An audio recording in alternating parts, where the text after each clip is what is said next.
Welcome, everybody. I'd like to call to order the regular City Council meeting of August 19th, 2026 to order. Ms. Cassandra, Mayor David Romero, here. Councilor Marvin Martinez, Present. Councilor Barbara Casey, Here. Councilor Benito Pacheco, Present. Councilor David Ulivari. Here. Thank you, Mr. Mayor. We do have a quorum. And I was going to ask our princesa to say the pledge, but Mr. Arnold stood up faster, so we'll have him start.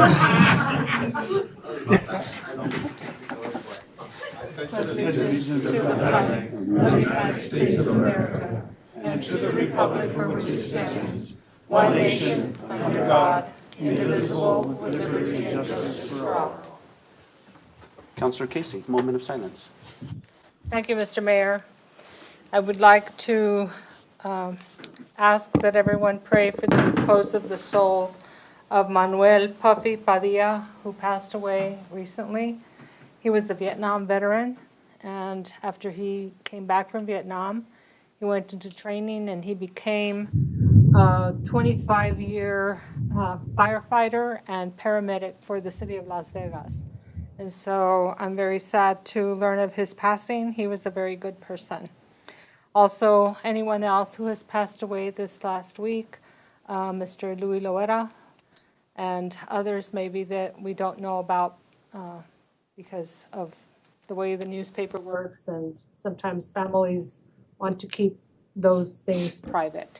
So let us pray for those who have left us and those who are here to keep our community going and thriving. Amen. Thank you, Councilor.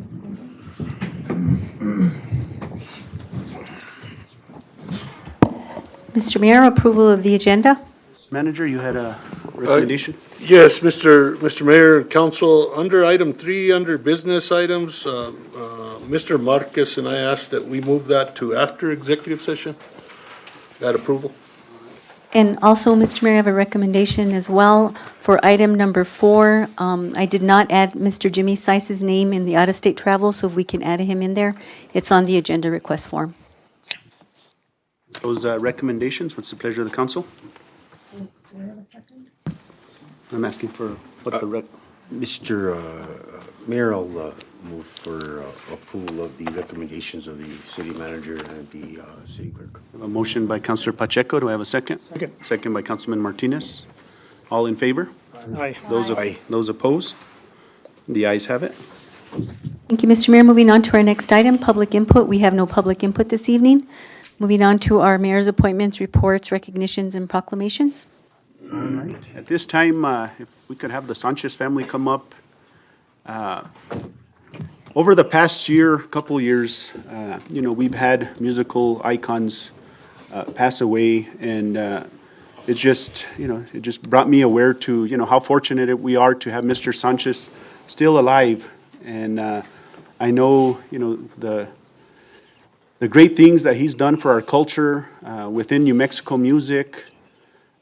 It's having the Blue Ventures at our fiestas. I know a couple times we haven't been able to, but just the icon that Mr. Sanchez is, and he's still with us here today, is something that I think that needs to be recognized. So I asked on behalf, I have a proclamation for Mr. Sanchez and Ms. Cassandra. Do you mind reading the proclamation? First, Mr. Mayor.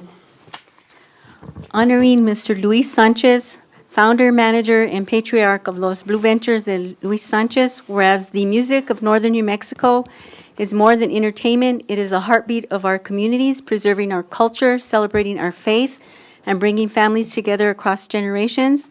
And whereas Mr. Luis Sanchez, founder and manager of Los Blue Ventures, Luis Sanchez has dedicated his life to preserving and sharing the unique sound of New Mexico music, becoming one of the state's most respected ambassadors of our musical heritage. And whereas what began as one man's love for music became a family legacy as Luis welcomed his children onto the stage, creating one of New Mexico's most beloved family bands and demonstrating that the greatest traditions are those passed from parent to child. And whereas Luis is a proud father of 8 children, all of whom performed alongside him as members of Los Blue Ventures, making the band a living example of family, commitment, sacrifice, and the enduring strength of generations working together toward a common passion. And whereas the Sanchez family's musical talents have included Luis on keyboard, Harold on bass and songwriting, Matilda and Marie on drums, Lawrence on accordion, and Robert, Joseph, and David in the brass section, while Luis himself served as founder, manager, vocalist, and the steady hand that guided the family throughout the band's remarkable journey.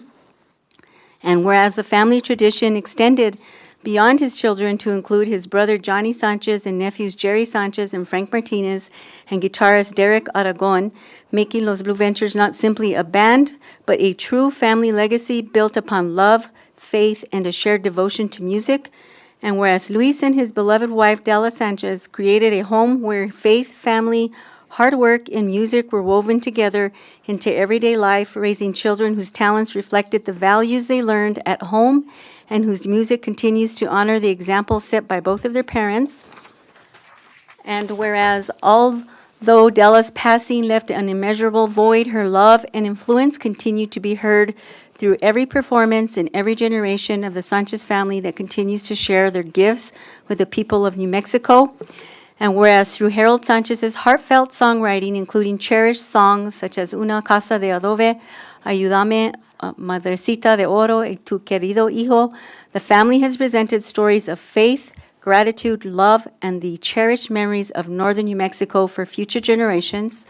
And whereas for decades the people of Las Vegas have welcomed Luis Sanchez and Los Blue Ventures as more than entertainers, they have become part of the soundtrack of our community, filling dance floors, bringing neighbors together, and creating memories that families still share today. And whereas year after year, Luis and his family have proudly performed during the cherished 4th of July fiestas in Las Vegas, helping celebrate one of New Mexico's most treasured hometown traditions. Their music echoed through historic Plaza Park, providing the soundtrack for family reunions, hometown celebrations, and unforgettable summer evenings that remain woven into the memories of generations of Las Vegans.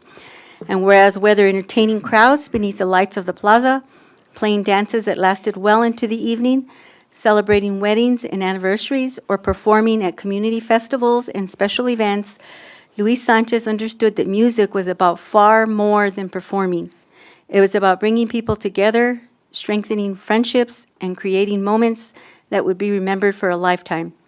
And whereas countless residents of Las Vegas remember hearing the Los Blue Ventures while grandparents danced together, parents reconnected with lifelong friends, and children experienced the traditions of northern New Mexico for the very first time, through those moments, Luis Sanchez and his family became woven into the very story of our community, and their music remains part of the soundtrack of Las Vegas itself. And whereas under Luis's leadership, Los Blue Ventures, proudly known as Los Meros Meros, performed throughout the Southwest, released numerous recordings, and earned recognition including Band of the Year, Male and Female Vocalist Honors, Song of the Year, Gospel Song of the Year, and CD of the Year, while Luis himself received a Lifetime Achievement Award, recognizing his extraordinary contributions to New Mexico music. And whereas, while awards and recognition celebrate a lifetime of achievement, Luis Sanchez's greatest accomplishments is the family he nurtured, the values he passed on, and the countless lives he enriched through music that continues to bring joy, preserve tradition, and strengthen communities throughout northern New Mexico. Now, therefore, I, David Romero, Mayor of the City of Las Vegas, New Mexico, along with the members of the governing body and the citizens of our community, do hereby proudly proclaim our deepest appreciation and heartfelt recognition of Mr. Luis Sanchez, founder, manager, musician, mentor, husband, father, and patriarch of Los Blue Ventures, de Luis Sanchez, for his extraordinary lifetime of preserving New Mexico's musical heritage, for demonstrating the enduring strength of faith and family, for inspiring generations of musicians, and for sharing his talents in a way that has united communities and created cherished memories throughout Las Vegas and northern New Mexico. We further recognize the entire Sanchez family, whose love, dedication, and musical gifts have become a treasured part of our state's cultural identity. May this proclamation serve as a lasting expression of gratitude from the City of Las Vegas to a man whose music has become part of our own story. Long after the final note is played, the memories created through Luis Sanchez and Los Blue Ventures will continue to live in the hearts of families who gathered on the plaza during the 4th of July fiestas, danced at community celebrations, and found joy in the timeless sound of New Mexico music. His legacy reminds us that the greatest songs are not simply heard, they are lived, shared with those we love, and passed from one generation to the next. Mr. Mayor. Thank you.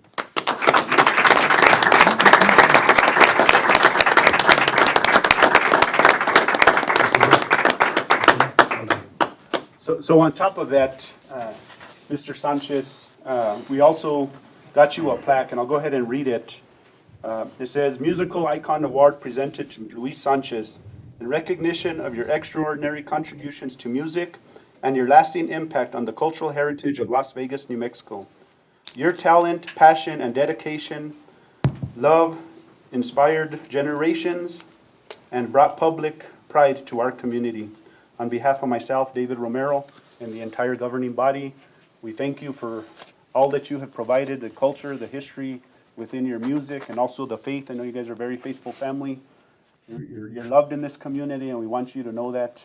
We appreciate you. So on behalf of that, we'll have our Reina and our Princesa present with you the plaque.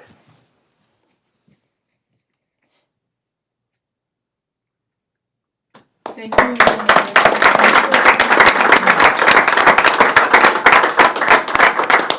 Last but not least, I'm gonna bring this is gonna be off the cuff, but Mr. Dwight Torres, do you mind saying a few words? Be off the cuff, yeah. Again, just the icon here, but he has contributed to New Mexico music. The impact the family has had on New Mexico music is really big. Without these people to lead the future of our musicians in the state of New Mexico, we wouldn't be able to do it without them. So, Mr. Sanchez, the Sanchez family, thank you guys for everything you do for New Mexico music.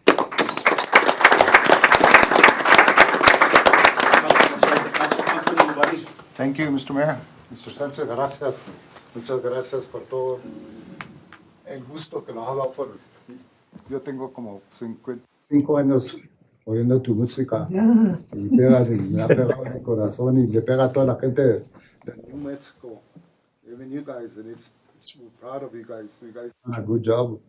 And me acuerdo cuando estaba un poco chavalo, iba para el Fireboys y comenzaron ustedes back in the 70s, maybe 65, 70s. That was before us. Yeah.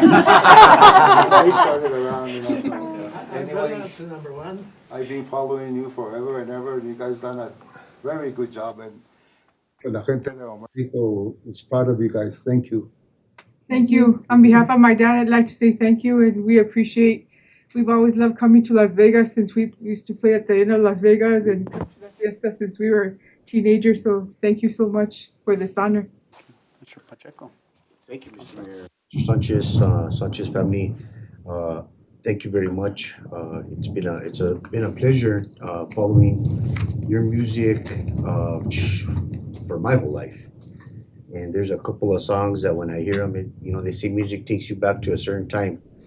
And of course, at the Casa de Adobe, I hear that, and it's like I'm driving to my grandma's house to go visit, and she had this big portal from one end of the house to the other, and you know how the houses are here in the norte back then, no?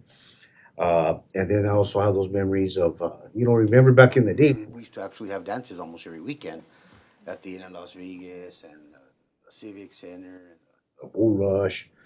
Well, my wife and I used to go to quite a few dances, and we've seen you quite a few times over the years, so quite a few good memories. I thank you for everything. Thank you for always taking the time to come to our fiestas, the best fiestas in the state.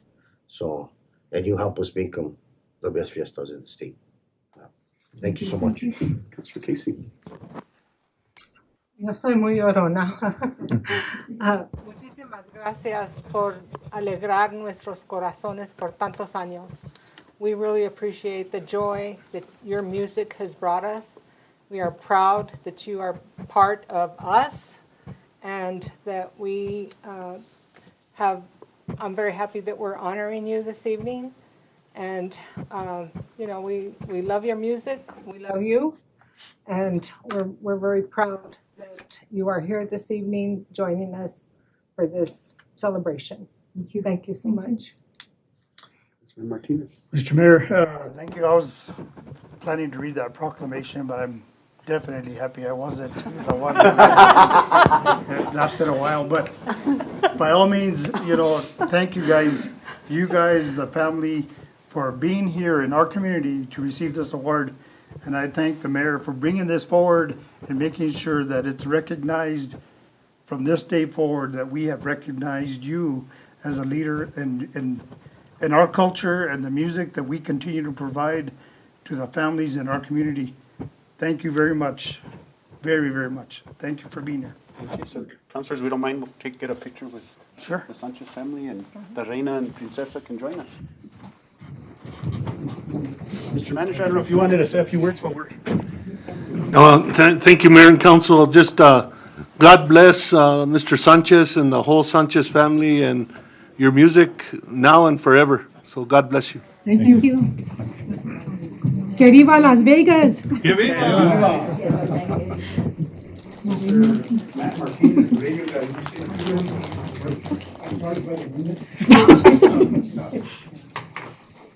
Just smile. You need to stand back there, you kneel or something, start? Go ahead, yeah. You can get in front I'm of gonna me. get lost here. Everybody's taller than I am. Okay. You're not one of the brothers lunch too. Or you wanna hold this? Okay. Ready? 1, 2, 3. Four. Let's go. Okay. Mr. Mayor, real quick, Thank you. just to say a few words of Mr. Sanchez and his family. If all of the Sanchez family was here, we need a bigger room. That's all there is to it. I know there's a lot of them, especially when they do all the dances from all the different facilities that they go to. They're not only popular in New Mexico, they're popular in southern Colorado. They probably sneak into Texas and a few other states, probably Las Vegas, Nevada as well. But nonetheless, our families had an opportunity to provide facilities. My uncle had the Palacio a few years ago. And then my sister ran the Civic Center for a few other years. So that's, I think, where the connection got really close, but we're really proud of what all the family's done. But it starts somewhere, and Mr. Sanchez is the one that really got this thing going. So congratulations for your honor. And we'll continue, right, Dwight? Playing New Mexico music, and the Blue Ventures in the middle of all of it. Thank you. Thank you. Thank you. Thank you. God bless you. Thank you all.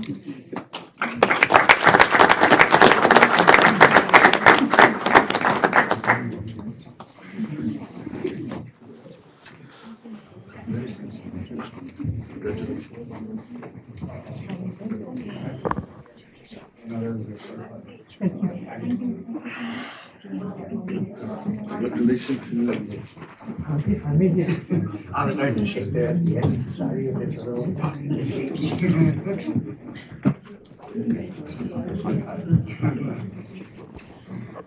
And thank you guys for coming. I know you guys probably hit a big storm, so.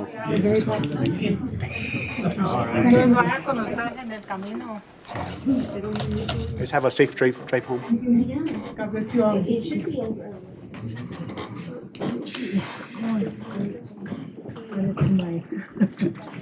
To my music repertoire in the car.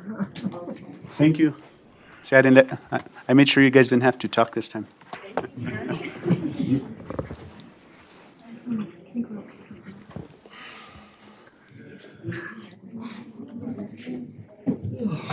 Mr. Mayor, the appointment of Kenny Lujan to the Veterans Advisory Committee is next. So as we're still kind of bringing in individuals to sit on committees, I have Mr. Kenny Lujan as appointment to the Veterans Advisory Committee. I know he sits on the State Advisory Committee, so it would, bringing him to the local one here would be a benefit, so he could take information from our committee to the state. So with that, Our biggest committee. yeah. Yes. What's the pleasure of the council? Mr. Mayor, I move approval of the appointment of Kenny Lujan to the Veterans Advisory Committee. A motion by Councilor Casey. Do I have a second by Councilman Ulibarri? Roll call. Counselor Pacheco? Yes. Counselor Martinez? Yes. Counselor Casey? Yes. Counselor Olivari? Yes. I have a motion by Counselor Casey, a second by Counselor Olivari. Thank you, Mr. Mayor. Motion carries. Councilors' reports. We'll start on this side. Councilman Martinez. Thank you, Mayor. I know we still have a number of projects going on in our community, and thank God we're getting some rain, and that's a good thing because we do need it. But that does slow down progress on those projects. So I know that I've gotten some requests for some effluent water and stuff that in certain parks that don't have effluent water, and I wanted to consider those, I guess, down the road. Not right now is not a good time. We don't have the water to support that, but these are items that I think we could work on for next year. But there's a few parks in our community that do need water. Carnegie, I think, is one of the main ones I think that I've seen that is really in dire need of a refresh there. And then we've got some smaller parks. I know there's parks on the other side of town, and not in my ward, but in other wards that do need attention. So, and in cases like this, maybe the right thing to do is prepare for bad droughts or droughts that we could support those little parks with a water truck or something down the road. Again, bigger priorities in the city at this point. Let's see if we can get all this water stuff that we've got in the works moving forward, and we do, and we have, and they are going forward. So much appreciated. I don't have much other than that, Mayor. I just wanted to bring that up, okay? Councilor Casey. Thank you. Thank you, Mr. Mayor. I have some comments that I want to thank Adele, Ludi, and Leon, and I don't know Leon's last name, from Trujillo, from IT, who saved my cell phone today, who was badly compromised again. So I appreciate their time and their patience, and they did a wonderful job.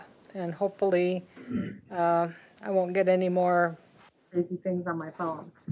I also want to thank the street department, Mr. Lopez, Danny Gurule, and the crew that works there for the work that they've started on 3rd Street, and they will be continuing with that process.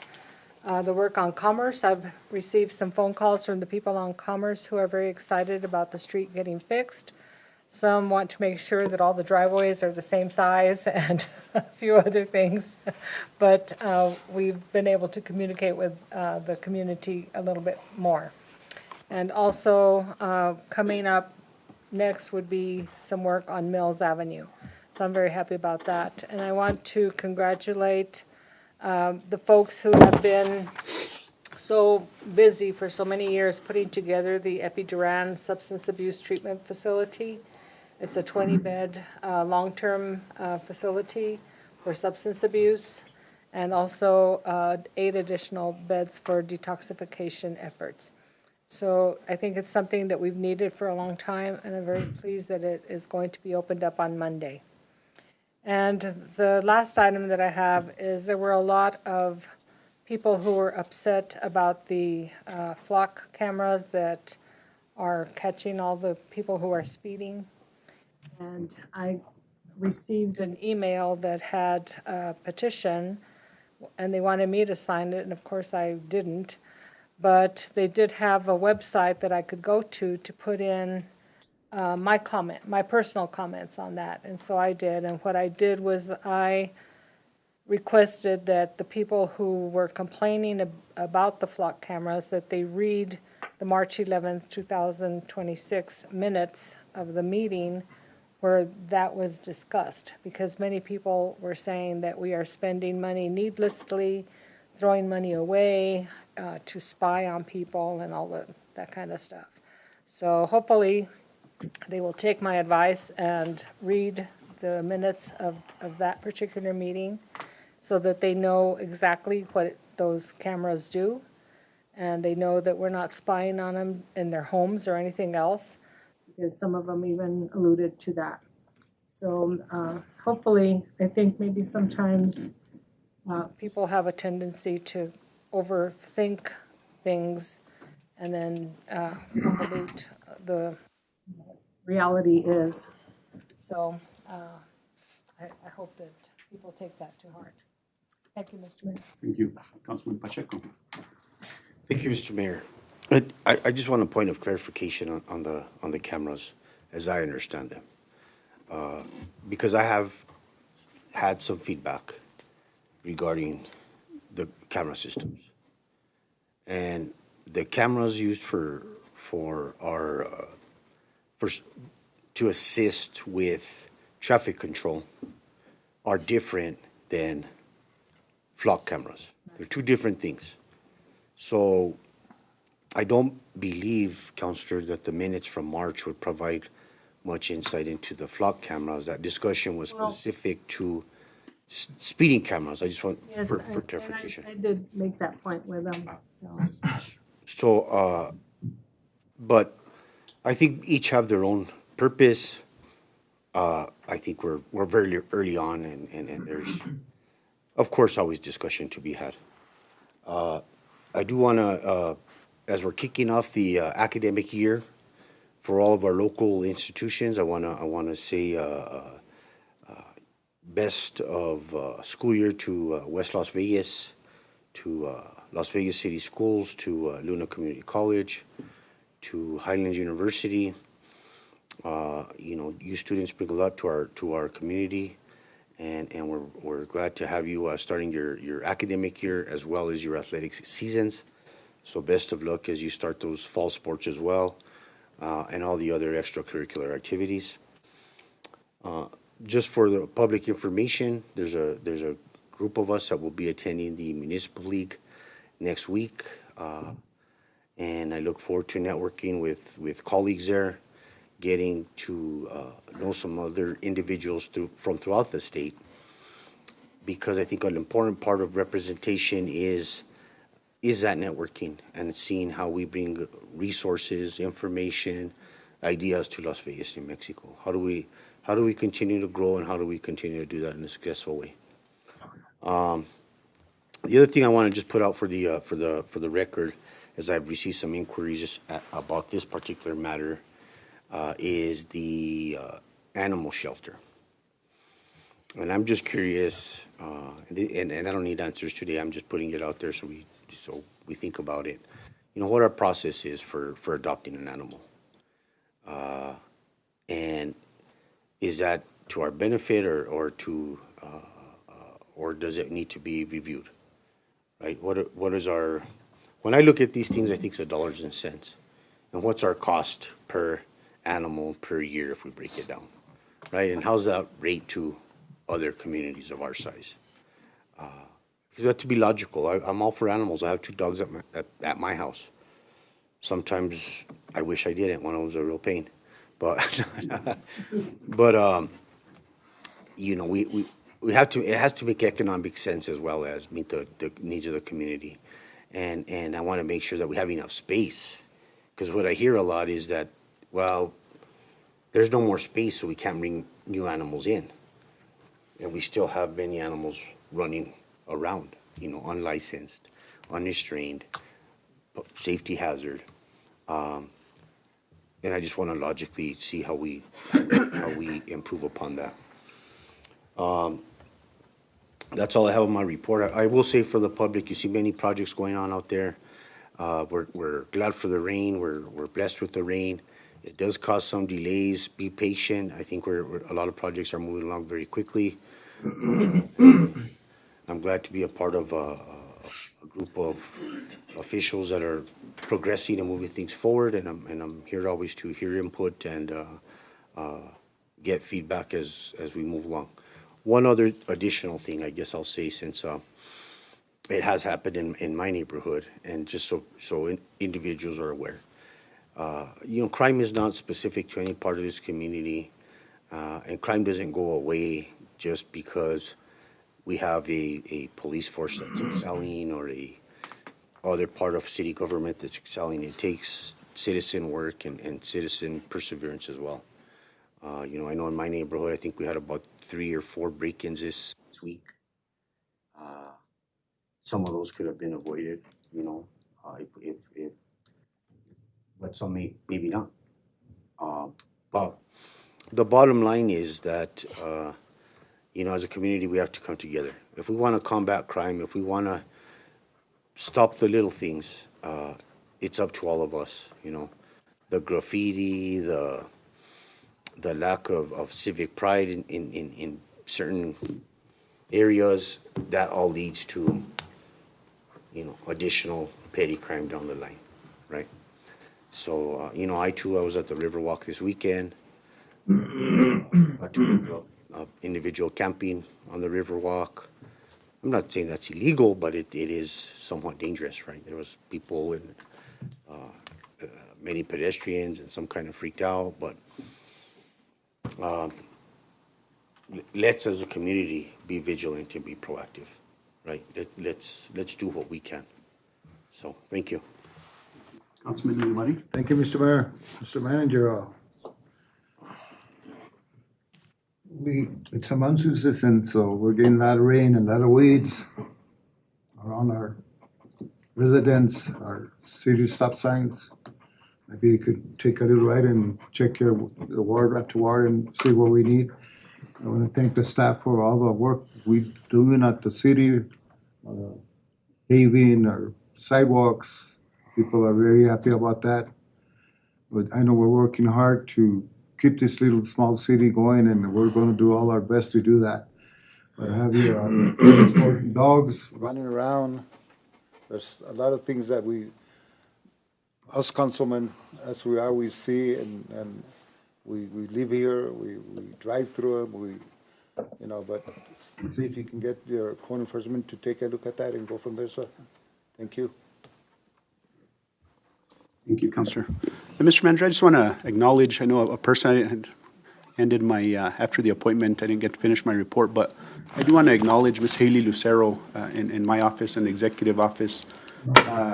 She's come a long way. She's getting things done. As a matter of fact, a project that I gave her, she just connected with Mr. Marquez and his staff, which she reached out to the Albuquerque airport.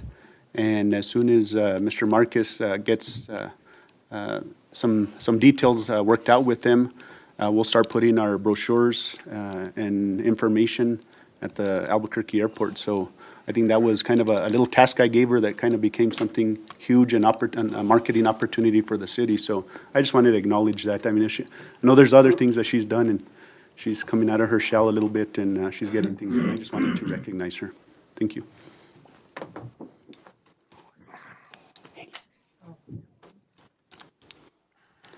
Cassandra? Thank you, Mr. Mayor. Moving on to our city manager's report. We have our city manager, Mr. Robert A. Anaya. Manager? Thank you, Mayor and Council. I'm not going to read the whole report in the record. I did want to, right out of the gate, at the top, muchísimas gracias. A special thanks to Morris Madrid, Travis Martinez, Jimmy Seiss, Chris Thornburg from the Office of the State Engineer, Elena Martinez, Chad Freeman, Jonas Armstrong, finance staff throughout, and additional NMED staff, additional staff at the Office of the State Engineer. We were put in a position based on grant funding of needing to assure full compliance and expenditure of $3.5 million. That's no easy task when you have plenty of time. But it's even more of a challenge to do it in a compressed time frame and to do it within the rules and within the terms of the grant. And these individuals, all of them, collectively did that in a short time period. I would also note that the intergovernmental agreement that Mayor and Council approved last year was a very critical component in assuring that we had what we needed on the state side to make it happen. And so I wanted to call all those individuals out and thank them publicly on the record. A couple of items, I would ditto your comments about Ms. Lucero and her work within the executive office. She's been a good addition and supports the work of the whole executive team, and so I agree and also am thankful and commend her work. Councilor Casey asked specifically related to ICMA, and I've provided some additional detail related to ICMA. I'm I've fully dived into ICMA. I've actually done one course online and plan to, if approved, attend the courses noted within the item on the agenda for today. A few other highlights, that particular training was specifically around council and manager relations, so I hope to work with each of you and the collective to work through some of those recommendations. It was a good training, and it was done by somebody that was a counselor, a mayor, and a consultant, all of those things throughout a 30-plus year career. So I'm looking forward to that opportunity. And that particular training was 10 ways to a sound counselor-manager relationship. And so I would also say Consuelo Gallegos completed a course on navigating marijuana, alcohol, and substance abuse. I wanted to note on the record that yesterday we had an exceptional training with over 60 people. There we had to find chairs to make sure we made everybody fit. But it was a comprehensive training provided through the New Mexico Municipal League, as well as in coordination with our staff. And so all staff, all leadership staff was there, actively participated in that training, and so I appreciate the efforts and participation from all those individuals. I'll note that the clerk was called out in that training for her experience and background and different things, but many of the directors around the table were also called out in a positive way to give their feedback throughout the training. So kudos to everyone, Jimmy Seifs, HR, New Mexico Municipal League, the whole executive office team that helped put that together, Consuelo. Who am I leaving out? Everybody, right? Everybody joined in, and it was well attended and very successful. The last note I would make, so people in outreach is self-explanatory, but I would note, and I'm going to give Mr. Martinez, Travis Martinez, the opportunity to make a couple comments, is we had a massive project that started with our granular activated carbon system. It's a step for the new treatment plant, but it's a step for the existing treatment plant. So twofold, we're going to get benefits now, and we're going to get continued benefits moving forward. So, Mr. Martinez, would you speak specifically to what's transpired there at the water treatment plant and how that system is going to help augment and polish our water? Mayor, council, to elaborate what Robert was saying, so far the tanks have come in. Each tank weighs about 27,000 pounds. There are 4 of them.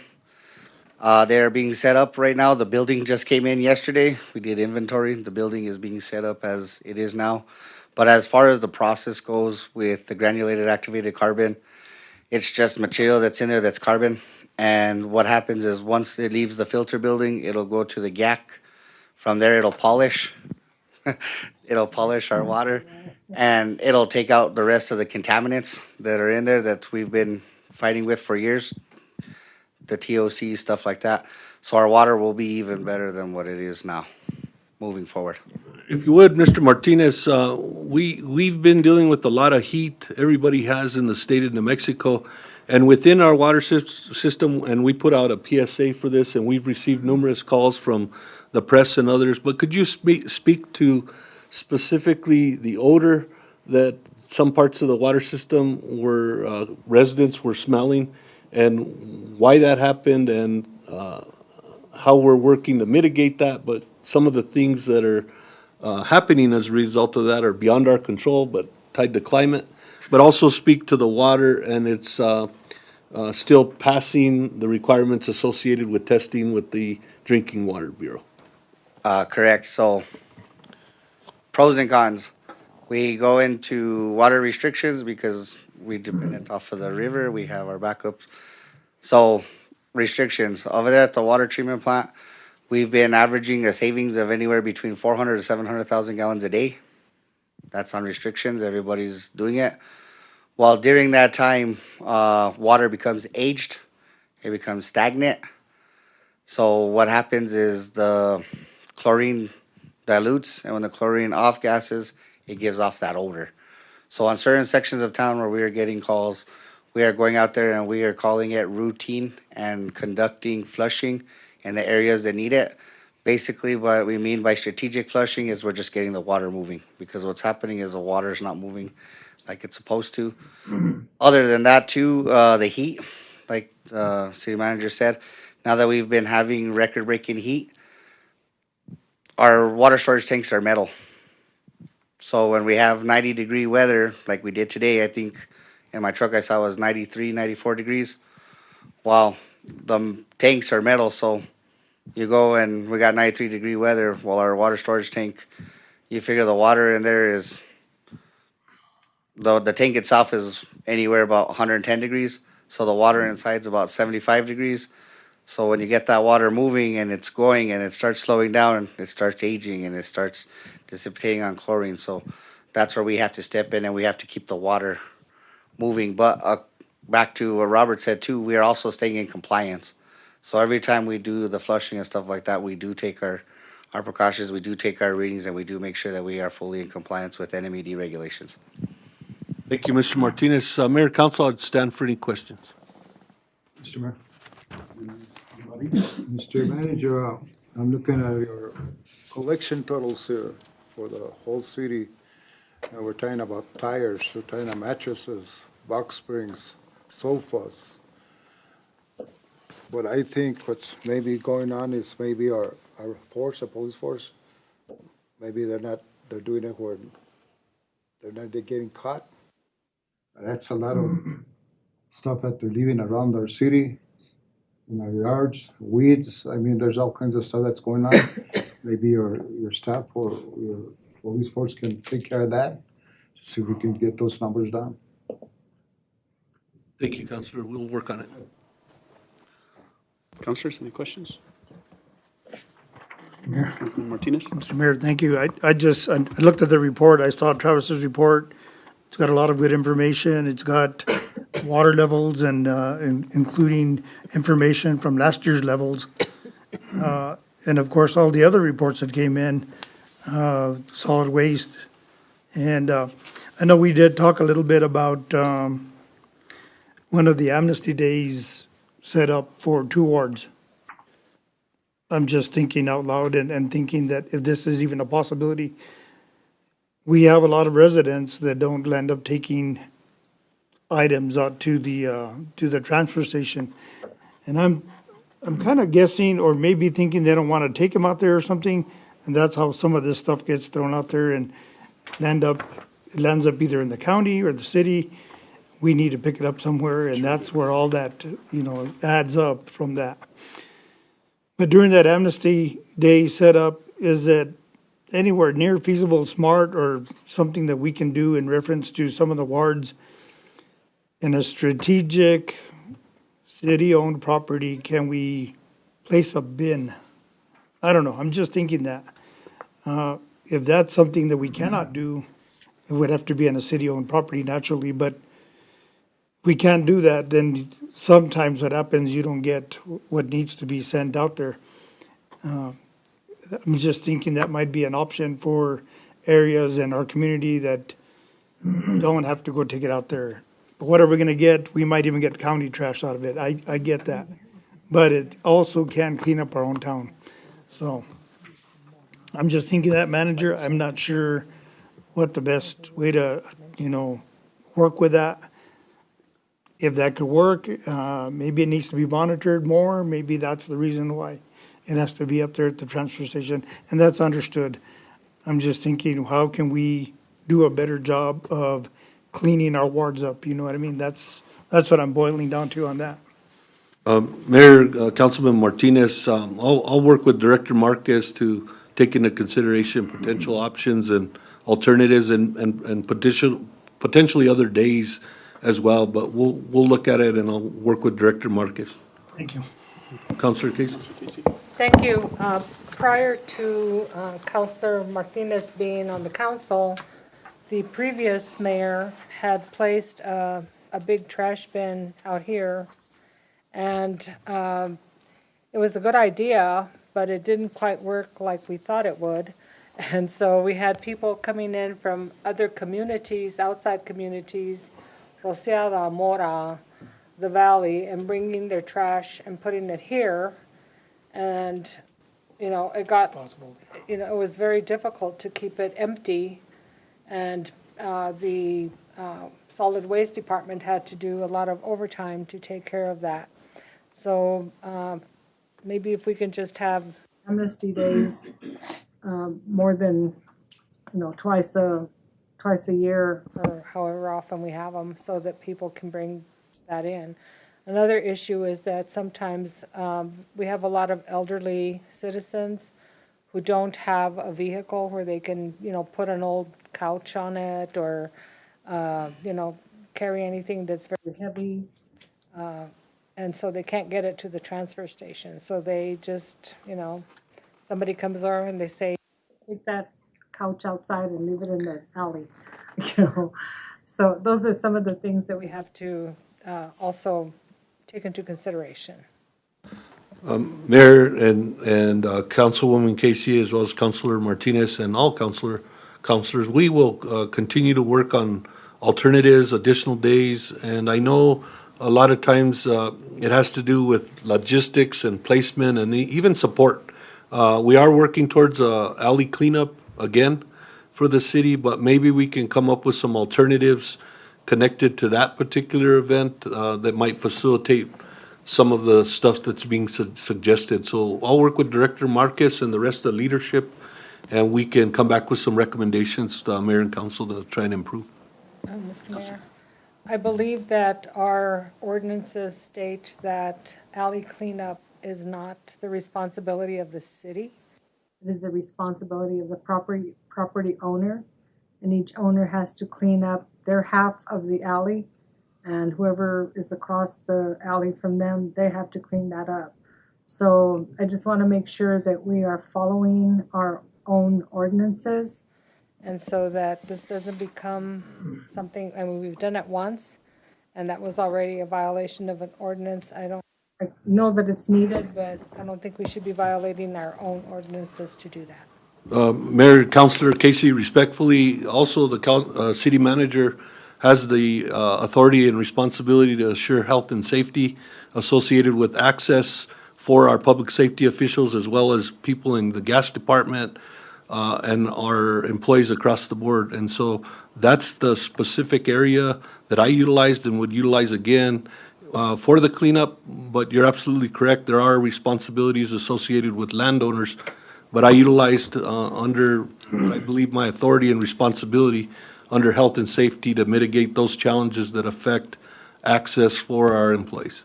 In that case, I would suggest that we make it very clear when we post, news articles on that yes, the ordinance says this, however, we are going to do this as a way to mitigate safety issues so that people know, so that we don't get bombarded with phone calls by people saying, well, that's against the law and you guys are breaking the law. So I just want to make sure that that doesn't happen again. Absolutely. I appreciate it. I heard nothing but positive comments associated with the alley cleanup, but I absolutely will provide additional notice when we plan it and as we approach those days. Thank you. Mr. Manager, on that note, I guess one big thing would, if there's issues like that right now, is code enforcement addressing alleys right now? Or what's the schedule, or how are we figuring that?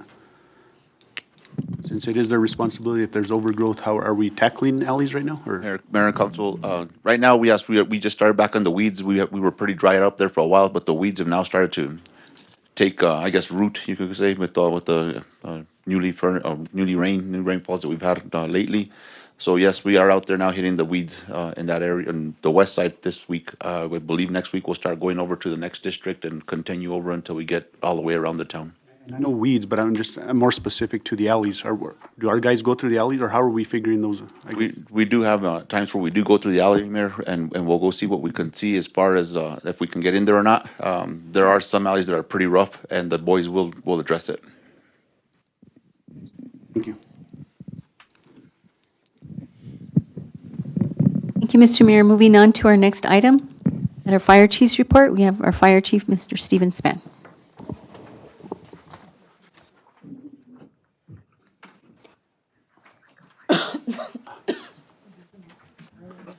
Good evening, Chief. What do you call my hair for this? Same barber, I see. Yeah.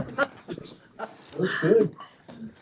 So we got the report, a lot more pictures in it this month because it's firefighter friendly, so you should enjoy it. This kind of covered June 1st through July 31st. So our calls for service breakdown is basically came out to 60% of our calls during that time frame were EMS. 195 EMS, 38 public safety, 19 false alarms, 33 no emergency canceled, and that's canceled by AMR or canceled by dispatch because it was a false activation of alarm. 9 outside fires, 1 structure fire, 1 vehicle fire, 1 elevator rescue at our train depot. It was one of our people, one of the city employees. 7 special hazard situations, non-chemical. 18 hazardous situations, hazardous materials. That was due to multiple gas spills at one of our gas stations there.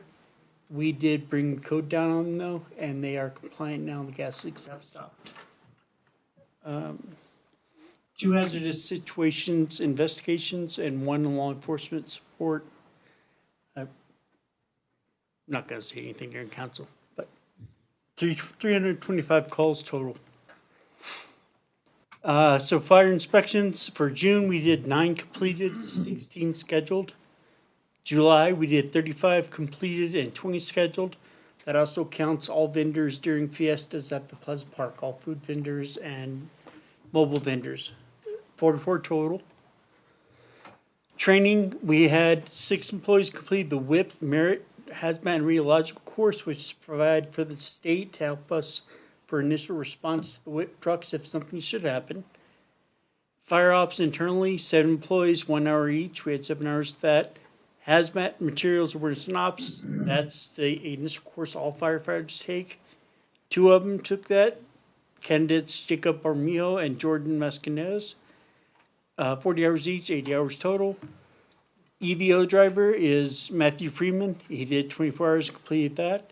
EMT basic class candidate Manuel Silva completed that, 160 hours for a total of 355 during the time frame.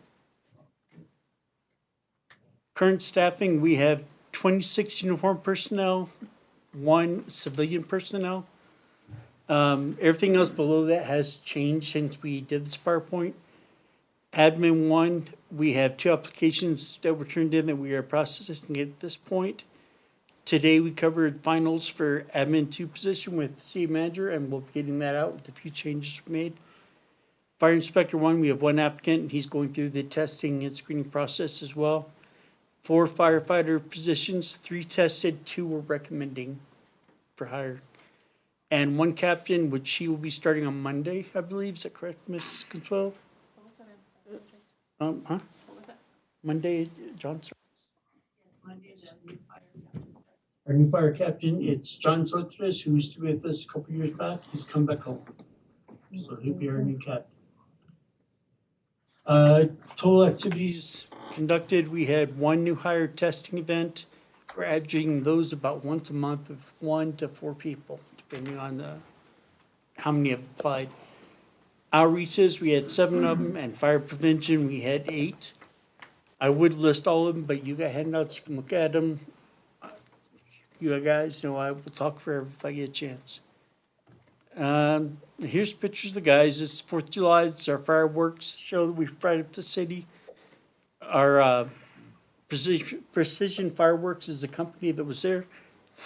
Bottom picture, we were doing the briefing. That's all city and county firefighters, including forestry from the state that showed up as well to lend a hand and helps with that. It went along great, no issues whatsoever, no problems, no injuries that we're aware of. And the guys wanted to get a picture with the mayor, so they had to line up and, do that. They see famous people and they just get excited. But this was the fishing derby. It was a great success that y'all set up, so they did very good. The kids did good. Any questions? Mr. Mayor. Councilman Elwani. Chief, Yes, sir. we got over here on blind inspections on our businesses in town. I know we have a lot of businesses. Yes, sir. How do you schedule your inspections? Do you schedule your inspections the first part of the year, or you go by their anniversary? We do it by anniversary, so if they get inspected today, they'll be due this time next year. So how you say you have over here, you got 9 complete fire inspections, you're scheduling 16. And on July, you have 35 completed, and you're scheduling 20. Yes, sir. Are these people already operating with licenses or They without get inspections? scheduled as soon as they bring in their application for an operational permit. And then pay the $25 fee that is required. We won't sign them up for an inspection before that because they must have the permit before they get signed up. Because that permit is what updates our pre-plans for who's in charge, contact numbers, any chemicals the facility may have, hours of operation, all that. Thank you. You're welcome, sir. Any other questions, councilors? Mr. Mayor, I just wanted to ask if the contract for the 4th of July Fiesta fireworks display, is this the last year? This For was the that? last show. So we I'm need working to get a new one to bring before council and see if y'all wanna move forward Okay. with that one. Then the only other thing I wanted to mention was, I know there's a lot of food trucks, food trailers, and I think for the most part, they're probably, I think, have been checked, but I know they continue to pop up, and then they're mobile, so they kind of, maybe they just relocate every little while, but I don't know what they're doing exactly, but I see that a lot. I don't know, I guess you guys are kind of keeping an eye on that. We are, and we started a new process during Fiestas, so the public knows they've been inspected, pardon me. We've ordered these new stickers that are required to go on the window, ordering window of each truck. It will have the date stamped or punched out of when it was inspected, the permit number, so it can be referenced in our system, and the signature of the inspector. So we don't have any fly-by-nights that just pop up. If they don't have that, they're not legal, because they have to get that sticker before we even sign the paper for Mr. Marcus. Okay, no, thank you. I just wanted to kind of ask that. I know in my line of business, we do set up some or a number of those, food trucks. We turn in a permit to the state, in my work. And then, of course, an LP gas inspector comes down and checks our work. But I also know that the city plays a role in that as well. So I just wanted to find out if those are being checked as well. Yes, sir. And on the inspections for food trucks, if they don't have the green sticker from LP Gas, we don't accept it. It has to have an inspection from them. Thank you. You're welcome, sir. So Chief, on that question, I know we had one that was on the Fiestas, they came, so they were okay, right? They should have been, yes, sir. Everybody that the guys inspected, I have all the inspection reports, have stickers on the window. If they don't have that sticker, they weren't inspected. Because I know there's some that actually park in the county, we have no jurisdiction on that. Right. That's the difficult part. But if they want to come in the city limits, they have to have that sticker. Even though they're here for one day, Okay. they have to have that. All right. And then Chief, I know something special happened today. I don't know if you're going to save that news or? Yes, you sir. don't mind? Well, I still need to send the paperwork to city manager and Oh, HR. okay, so, But we did have one of our internal firefighters test for engineer today. If everything goes through, she will be the first female in the city of Las Vegas history to be an engineer for the fire department.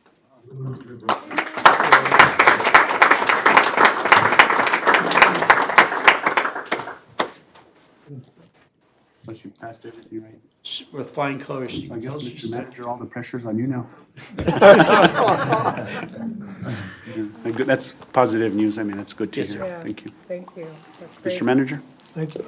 Mayor and Councilor, before the chief leaves, I did want to comment that The fire chief as well as the police chief and I are in constant communication, but we're still working towards and navigating a comprehensive public safety facility, if you will, and concept. But we're all in working together and communicating to work together to not only enhance what we do for public safety protection in the city, but also what we do with our colleagues and our neighbors throughout the neighboring communities to work together. And so more to come. I also wanted to note, Mayor, that I did have one omission on my report, and that was a discussion that you and I had with Chairman Garcia as well as the county manager to continue to bolster the relationship between the city and county, and specifically communications around AMR, our jail contract, as well as Office of Emergency Management and Animal Control. And so we're going to continue those communications collectively with our city departments and leadership and work to continue to work together with our neighbors. Thank you, Mayor. Ms. Cassandra. Thank you, Mr. Mayor. Moving on to our next item, approval of minutes for July 29th, 2026. It's the pleasure of the council. Mayor, Mr. Casey. I move approval of the minutes as presented. They were perfect, as usual. Motion by Councilor Casey, second by Councilman Olivari. All in favor? Aye. Those opposed? The ayes have it. Thank you, Mr. Mayor. Moving on to our presentations, not to exceed 10 to 15 minutes. Our first presentation was by El Centro CEO Jerome Williams and board member Miguel Chavez, but it's my understanding they were unable to make it. Mayor and council, yes, I went ahead and had Scott reach out to see where they were at. I saw that they weren't in the crowd. He reached out and they did advise that they weren't going to make it in tonight. Just for the record, they're the ones that asked to be On tonight. presentation, so, okay. Yes. Okay. So just in case, everybody said, well, didn't you invite him? Well, they were the ones that asked to be tonight, so. To my understanding, I did ask the reasoning, and they wanted to discuss a few more things with us before they came forward, so they're trying to schedule another appointment with me and Scott. All right, thank you. Thank you, Mr. Mayor. Moving on to our next presentation by Anthropopoulos and NMED, giving an update of the current status of the old City Hall building.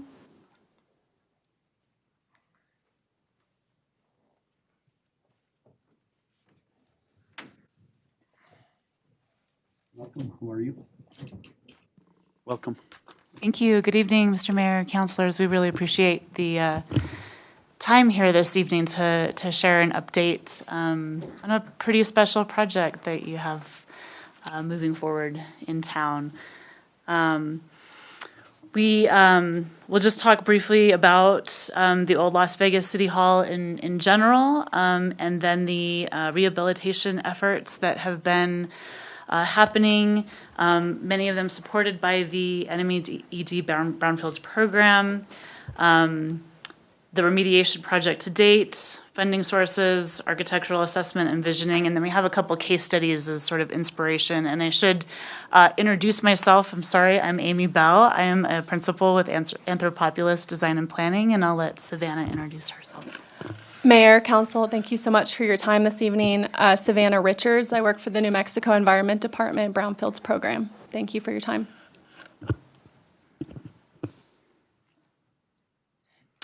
Okay, so the old Las Vegas City Hall building was constructed in 1892 as a municipal center and courthouse. It is the first municipal building constructed in New Mexico territory, and an excellent example of Italian Romanesque architecture.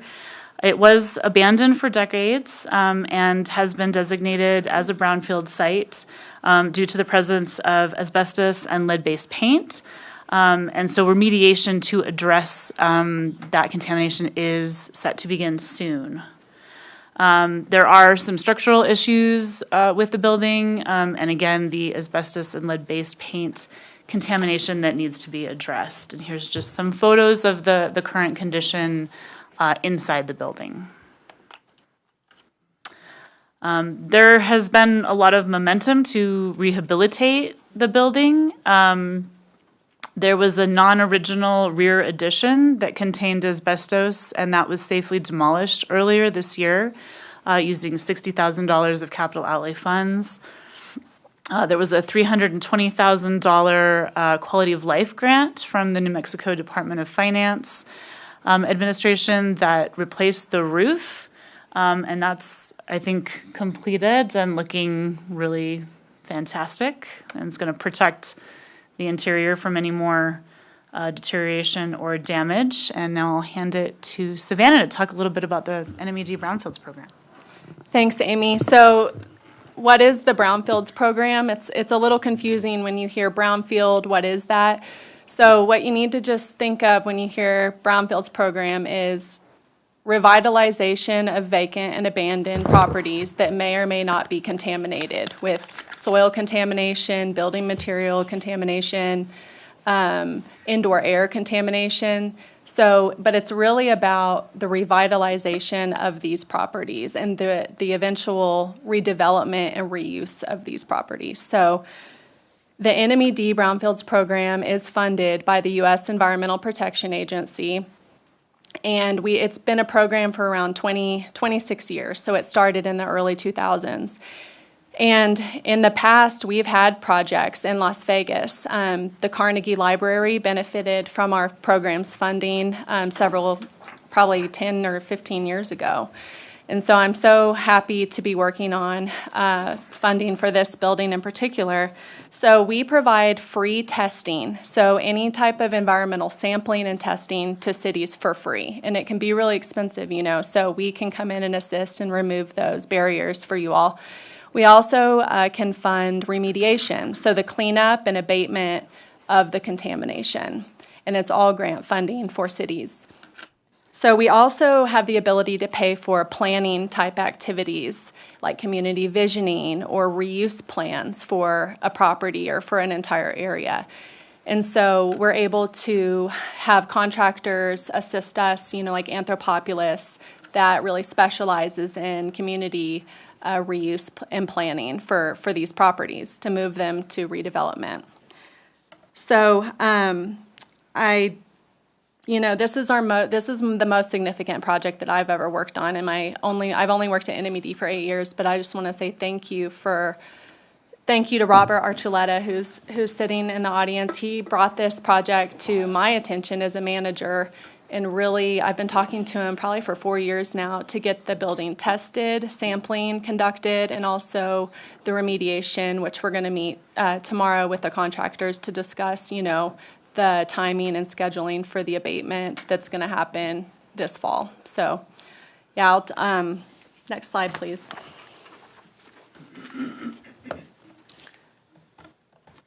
So, I just want to show you quickly,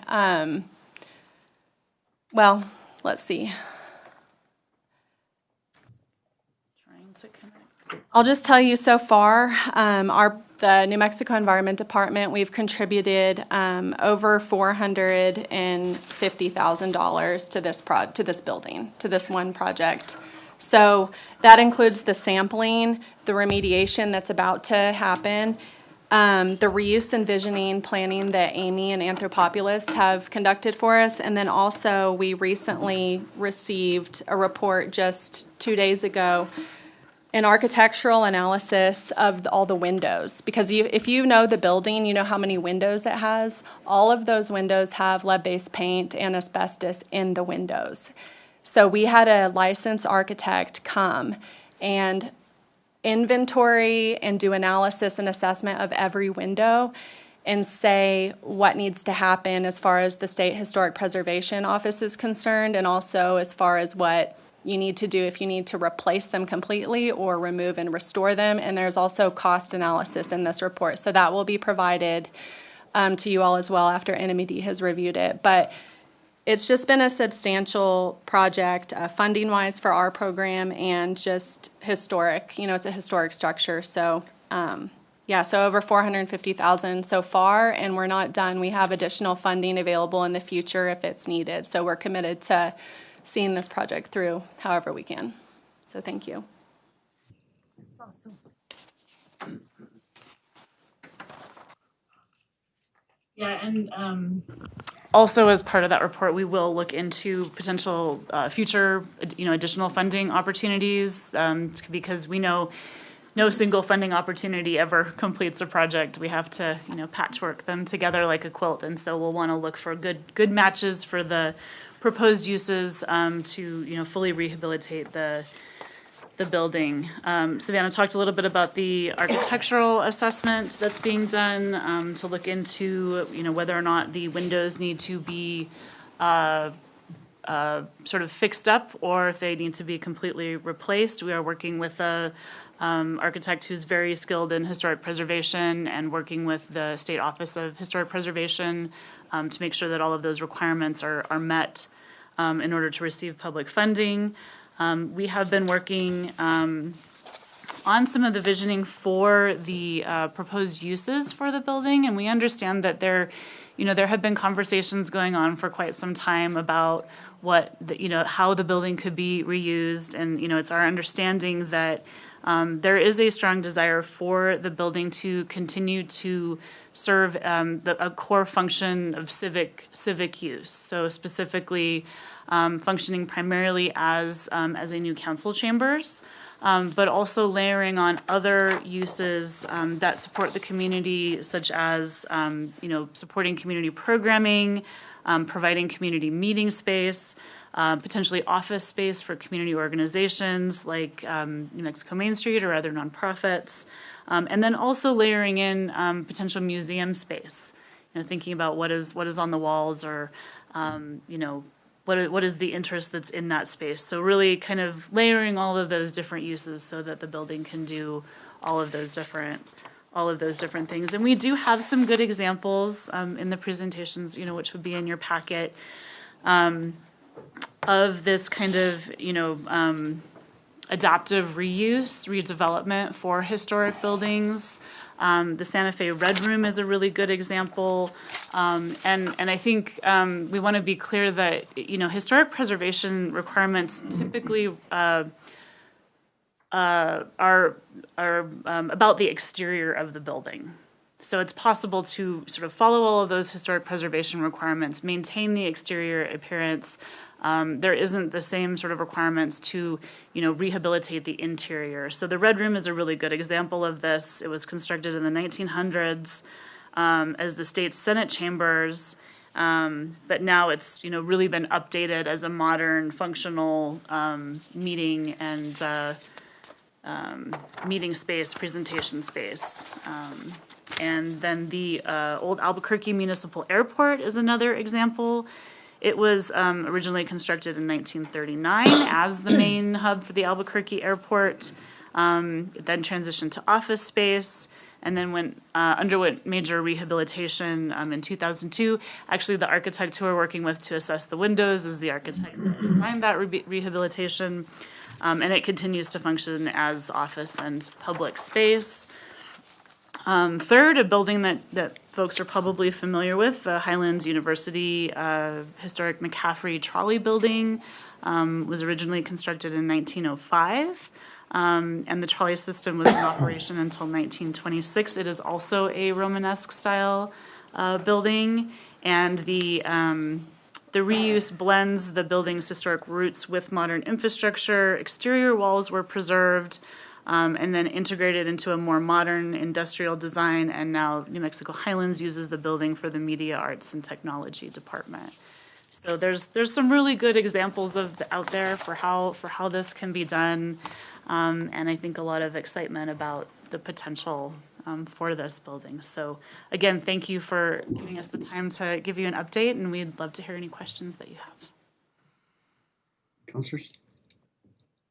Councilor Pacheco. Thank you for the update. Thank you, Mr. Mayor. So what, I'm all for it. I love that building. I remember when it was open. I remember it being open as a police station way back when. And then I remember that little pizza place that was next to it in the basement for some time. Not part of that building. Anyway, reminiscing, going down memory lane over here. What is what would you project a timeline from where we're at now to where that building could be occupied? And what do you anticipate the cost from now to that point of occupancy would be? That's an excellent question. Thank you, Counselor. The timing is going to really depend on the availability of funding. So, sort of ballpark guess, best case scenario, probably a few years to many more years, just depending on, the ability to kind of match that funding, whether it's capital outlay or whether there's grant funding available to get the work done. Because, after the, abatement is done, there is still a significant amount of work to renovate the building so that it can, serve these additional purposes. Cost-wise, we will work with the architect to understand what a renovation like this might cost. I'm a landscape architect, so I'm really good at estimating streetscapes and parks and playgrounds and things like that. So we want to make sure that we work with the architect to get you all a good, per square foot cost estimate so that, again, we can start matching those funding sources to getting the work done. Thank you. Councilor Casey. Thank you. I don't know the process for designating a building or an area as a historic, building, a historic site. So is it already designated as a historic site? Okay. I just want to make sure. That's my favorite building in the whole world, I think. I love that building, and I was in it the first time, as a young girl, I used to go to Carnegie Library almost every day. And I used to always stare at the building and think, I wonder what's in there. And then as an adult, after I moved back to Las Vegas, our Literacy Council had books stored in there. And so we went in there to empty out the books, and we had an opportunity to look at the building then. And it was kind of depressing because it was, in such disrepair. So I'm really happy that it's being restored. And I hope that it continues until it's beautiful all over again. To me, it's beautiful now, but it'll be even more beautifuler when it's done. So thank you so much for everything that you do. And special thanks to Mr. Archuleta, who has continued working on that for the city, because it's a treasure that we have. It really is. And you mentioned that it is the first territorial building in the entire United States. So it's very, very special building. So thank you for everything that you're doing there. Appreciate it. Thank you. Councilman Martinez. Thank you, Mayor. So the brownfield funding is only for the exterior. Am I correct in saying that again? Is that what I heard you guys say? Is that? So, Counselor, the brownfields funding is for, it's for the interior, and it could fund the windows have to be taken care of. So our funding could also pay for that, but the issue with the windows is that they are delicate, and they're really what the State Historic Preservation Office, they really care about the way those windows are handled, okay? And so we have NMED, we have our contractors that do abatement. They, have to work hand in hand with another contractor who knows about replacing the windows, and that all has to be blessed by SHPO, before it can happen. So the abatement that's going to happen soon on the interior, it's going to happen on the interior of the building first. So there's asbestos and lead-based paint inside the building, in some of the plaster, the tile, on the door jambs. Okay, that's going to happen first, and then we're going to have to regroup after that and talk about the windows, because the windows are a whole nother phase of the project, because there's so many and it's very expensive, depending on whether the decision is to rehabilitate the existing windows or replace the windows. All of that is going to be expensive. And we just received cost estimates from the architect like 2 days ago on how much that will cost. And It's substantial. It's a substantial cost. You know, you're talking $500,000 or so to deal with the windows. And NMED, you know, we do have funding, but we're going to have to do the inside first and then regroup and then talk about the windows as a separate phase after that. Okay. Yeah, it's just complicated. And like Amy was saying, SHPO really cares about the exterior components of the building and how they're treated and how they look. And so we have to. So in order to bring that building up to modern specs, is that building, because of its size, required to have an elevator? That's a really good question for Robert Archuleta and for people who know more about building code. And I'm not an expert on that, so I don't want to speak to it, but I'm sure that's something that will have to be analyzed, sir. Thank you for the Yes, sir. presentation. Very nice and very educational on our end, on my end anyway. But, you know, when you have a building that was built that year, 1892, that's a pretty big thing, you know, for our state. So, thank you for your presentation. Very good. Mr. Mayor. Thank you. Mr. Manager. Mr. Mayor, if I could, and I'd like to ask Mr. Archuleta if you'd come forward as well, and maybe pull up a chair or give him a microphone. And you the two of you could both stay there if you would, please. I just wanted to say on the record, one of the first meetings that I had with Mr. Archuleta and the mayor actually was at the fire station, and this particular project came up. And first, I want to articulate the work that's been done by all of these folks and many others associated with the building. There was a time when there was discussion through the governing board about a potential abandonment of the facility. And I want to commend the mayor and the council for not doing that, first and foremost, and for setting the vision and the direction for Mr. Archuleta and the city to proceed in the manner that we're proceeding. I'm all in, history buff myself, but the historical aspect of this facility, the cultural aspect of this facility, the community aspect of this facility, all of that is embedded in the walls of that facility. And so I look forward to working with this team and others. There's some major decisions that this council has before them today that are coupled with the potential for this facility as well. And so stay tuned depending on the recommendations and decisions that the council makes, because I'll be working lockstep with the finance director to bring back additional recommendations tied to additional capital improvements coupled with a comprehensive plan. So we'll work together to seek out and find grant opportunities, and then we'll seek other options and opportunities for capital funds to bring back to the council and mayor for your review and approval. So thank you for that. Kudos. I also wanted to say on the record, there was discussion relative to Mr. Archuleta at last meeting, I believe it was, and his work at the city. And I want to say explicitly on the record that I've been supported from day one associated with the work of this gentleman that he's done for the city, for grants management and expenditures and drawdowns.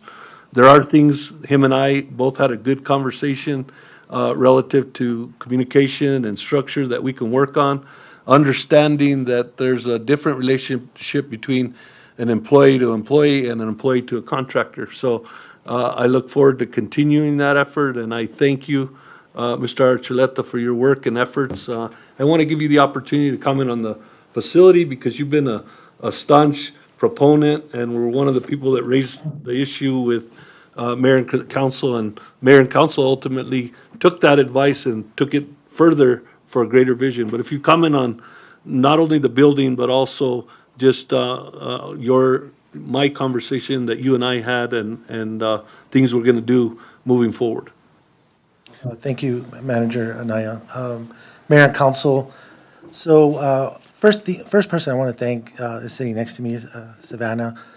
She has been instrumental in really working through this project and helping me help the city move forward on this project. Without her support and the support of her contractors, it would have been kind of difficult, because this building should be renovated. It is a staple of the community. It's got a lot of historical value. So therefore, it's really important that we do preserve the building for some sort of use. Whatever it's used for is obviously the decision of the governing body and the administration, but my goal is to make sure that we move towards renovating the building. The second thing I want to address is the windows. The windows are going to be very expensive. However, there's opportunities, and I've spoken with Savannah about potential opportunities for cost. They're also part of the structure of the walls. We do have some step cracking on the outside of the walls that need to be addressed. So those windows you have to balance between historical preservation and practicality and use of the building. So those decisions will have to be made between environment, the city, and SHPO, and the architects as well. Third thing is the building is now roofed. I was there today with the architect just checking the punch list of the final things that need to be done on that roof. And the good news is that water is now going to be taken off those walls and taken away from the building. There were times where the water did penetrate on the inside of the building. So roofing it and getting the support to roof that, the grant funding, and the additional funding that Mr. Naya provided as partial match to the grant that I wrote really helped facilitate getting that building roofed. So I want to thank the governing body and anyone along the way that has provided the support for getting this building fixed.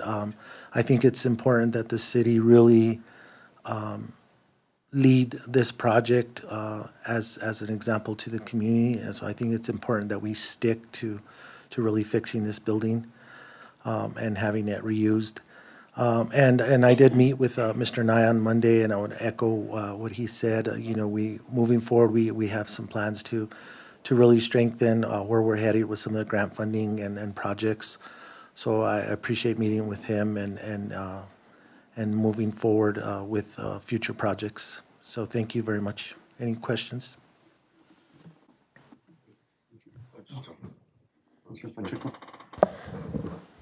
Mr. Archuleta, good seeing you here.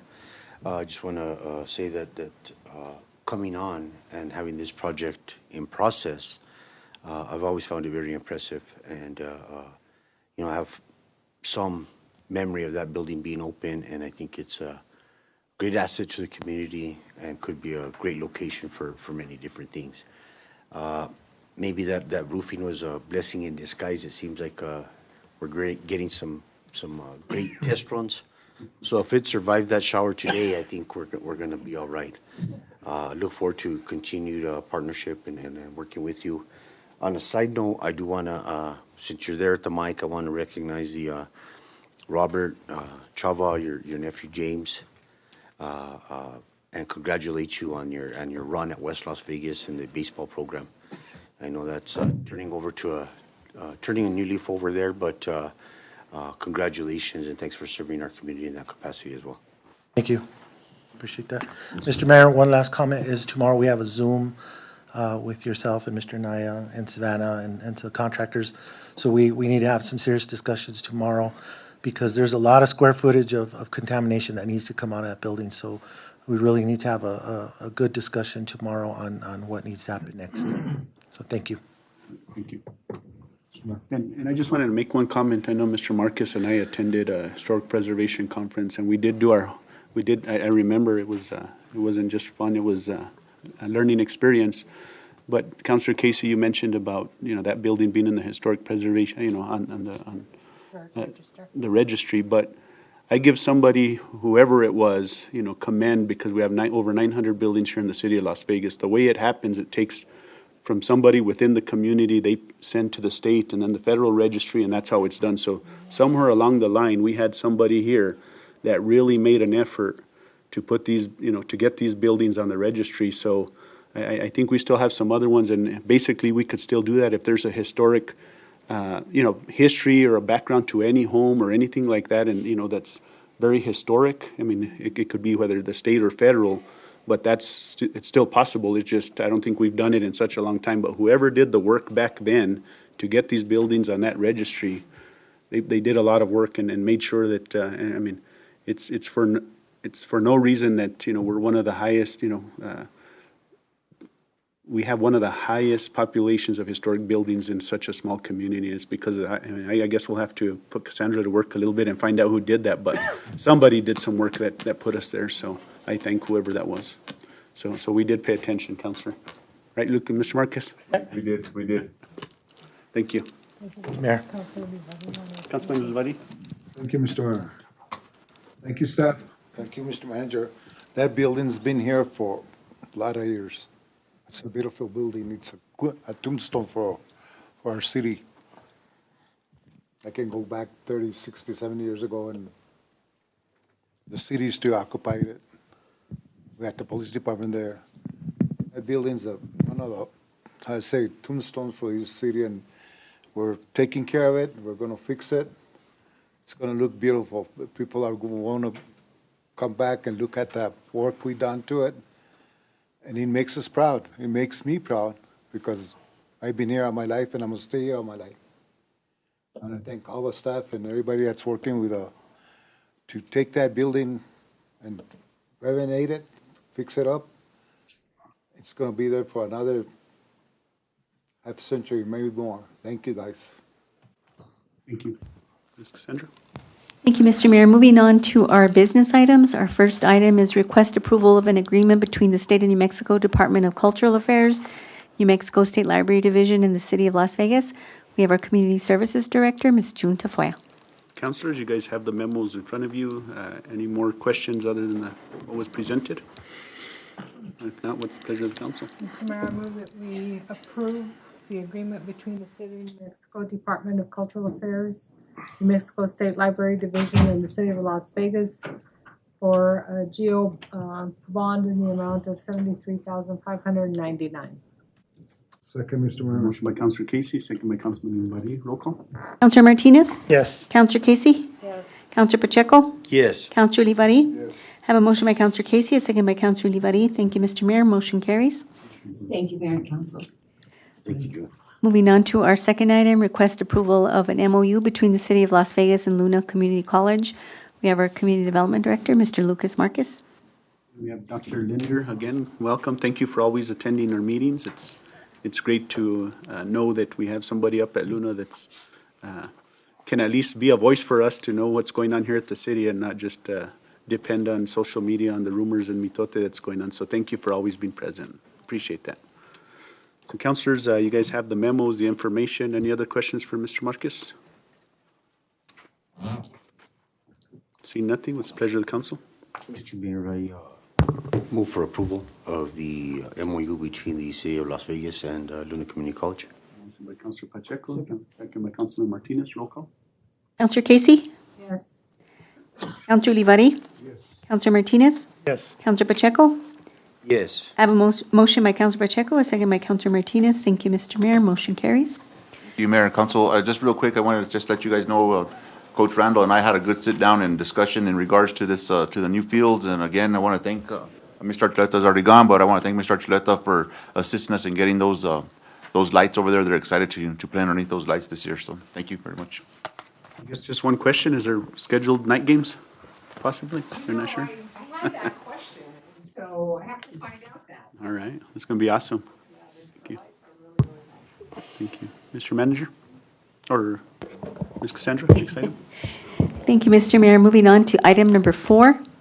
Request approval for out-of-state travel for City Manager Robert E. Anaya, Travis Martinez, Marvin Cordova, Jimmy Sice, and possibly members of the governing body to attend the 60% design and review of the water treatment plant in Denver, Colorado. Councilors, you guys have the memos. I don't know if you have any questions of the manager or of Mr. Martinez, since he'll be attending also. Councilman Martinez. Go ahead and move to approve the out-of-state travel for City Manager Robert A. Anaya, Travis Martinez, Marvin Cordova, and possible members of the governing body. Jimmy Sice. And Jimmy Sice, correct. Second. Motion by Councilor Martinez, second by Councilor Casey. Roll call. Counselor Olivari? Yes. Counselor Pacheco? Yes. Counselor Casey? Yes. Counselor Martinez? I have a motion by Counselor Martinez, a second by Counselor Casey. Thank you, Mr. Mayor. Motion carries. Moving on to item 5, request approval of out-of-state travel for the city manager Robert A. Anaya to attend the 2026 ICMA Annual Conference in Long Beach, California. Mr. City Manager. Councilors, you guys have the memo before you. Any questions from Mr. Anaya? Request? Councilor Casey. I just request that you report everything that you learned for that week when we have our next meeting in September. Okay. Mr. Mayor, with that, I move approval of the out-of-state travel for City Manager Anaya to attend the ICMA Annual Conference in Long Beach. California, and I look forward to hearing about what he read. Motion by Councilor Casey, second by Councilor. Is there a second? Second by Councilor Martinez. Roll call. Counselor Pacheco? Yes. Counselor Martinez? Yes. Counselor Casey? Yes. Counselor Livari? Yes. I have a motion by Counselor Casey, a second by Counselor Martinez. Thank you, Mr. Mayor. Motion carries. Moving on to our next item, which is executive session. Pleasure of the council. Mr. Mayor, I move that we Go into executive session. in accordance with New Mexico Meetings Act, NMSA 1978, Section 10-15-1, H8, for the discussion of purchase, acquisition, or disposal of real property rights, water rights, and the purchase and acquisition of disposal of real property or water rights by the public body. Also for the discussion of regarding pending litigation pertaining to a former city employee pursuant to section 10-15-1-H7. Second. Motion by Councilor Casey, second by Councilman Martinez. Roll call. Counselor Casey? Yes. Counselor Livari? Yes. Counselor Pacheco? Yes. Counselor Martinez? Yes. I have a motion by Counselor Casey, a second by Counselor Martinez. Thank you, Mr. Mayor. Motion carries.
after being in executive session?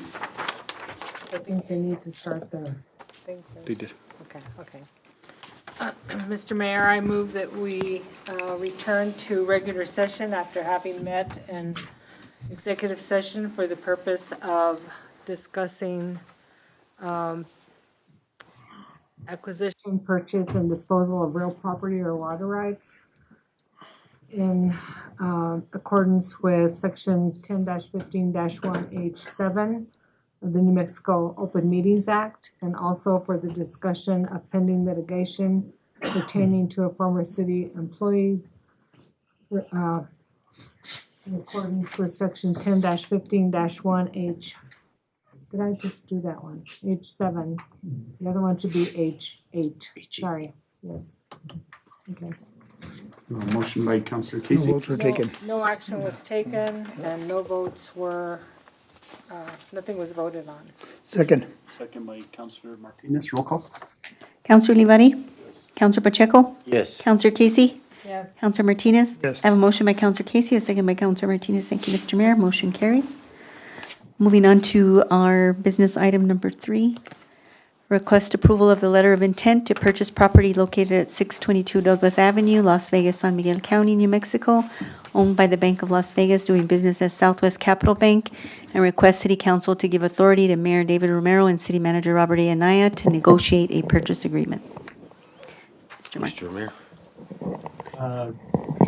Mr. Manager. Yeah, I wanted to, before you vote, I wanted to have our counsel, Mr. Castellano, give some frameworks as to what we're doing and what follows and what will come back to council. Yeah, Mayor, Council, what you're voting on today is approving a letter of intent, which I believe is in your packet, signifying the City of Las Vegas's intent to purchase this property. You're also allowing the city manager and the mayor to start negotiating terms of a purchase agreement. As soon as those terms are finalized and both parties are comfortable with that, they will then bring that back to you all for approval and approval to purchase the property, and we'll do that by resolution as well. So that's what you are voting on today. You're not necessarily voting on buying the property per se. You're voting on your intent to purchase, and once that purchase agreement is finalized, we will bring that back to you all for approval and approval of the resolution purchasing that property, if that makes sense. And I'm happy to answer questions if that isn't all that clear. I would just add that that could be a regular meeting or it could be a special meeting called by the mayor. Mr. Mayor, I move that business item 3, authorizing Mayor David Romero and City Manager Robert Montoya to negotiate and enter. Robert Anaya, yeah. Sorry, let's get that record straight. You know, I haven't ate dinner yet. You know how it is, Lucas. I worked out and I haven't had dinner. So let me try that again. So I make a motion to approve business item 3, authorizing Mayor David Romero, City Manager Robert Anaya to negotiate into the property at 622 Douglas Avenue, formerly known as the Bank of Las Vegas, now as Second. Mr. Mayor, Councilman Pacheco, can I have you clarify that if you're willing to clarify, that you're approving the letter of intent and the letter of Yes, intent. yes, The just letter so of we get intent both. and negotiation. Second. Motion by Counselor Pacheco, second by Councilman Martinez. Roll call. Counselor Casey? Yes. Counselor Martinez? Yes. Counselor Pacheco? Yes. Counselor Olivari? Yes. I have a motion by Counselor Pacheco, a second by Counselor Martinez. Thank you, Mr. Mayor. Motion carries. That concludes our business. Adjourn. A motion by Counselor Casey to adjourn. Second. Second. Adjourn. We're all getting